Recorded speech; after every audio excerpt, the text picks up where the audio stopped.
ગજબ કુંભમાં સજાવા રહ્યો છું. પહેલું મીરાબાઈનો જન્મ મેળતા ગામમાં થયો હતો. તેમના ગુરુ રૈદાસ હતા. તેમને 2.5 લાખ પદો લખ્યા હતા.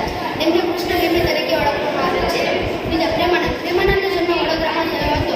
તેમને માણભટ્ટ તરીકે ઓળખવામાં આવે છે. સુરસિંહ દક્ષી ગોહિલનો જન્મ લાઠી ગામમાં થયો હતો. તેમને કલાપી તરીકે ઓળખવામાં આવે છે. સુરજ જોશીનો જન્મ ઈડર ગામમાં થયો હતો. તેમને આધુનિક સાહિત્યના પિતા તરીકે ઓળખવામાં આવે છે. ઝવેરચંદ મેઘાણીનો જન્મ ચોટીલામાં થયો હતો. તેમને રાષ્ટ્રીય શાયર તરીકે ઓળખવામાં આવતા હતા. તેમની કર્મભૂમિ બોટાદ હતી. કયું બોટાદકરનો જન્મ બોટાદમાં થયો હતો. તેમની મૂળ અટક શાહ હતી, પરંતુ બોટાદમાં રહેવાથી તેમની અટક બોટાદકર આવી ગઈ. ઉમાશંકર જોશીનો જન્મ બામણા ગામમાં થયો હતો. તેમને વાસુકી તરીકે ઓળખવામાં આવે છે. દયારામનો જન્મ ચાંદોડમાં થયો હતો. તેમને વીરા તરીકે ઓળખવામાં આવે છે. અક્ષયદાસ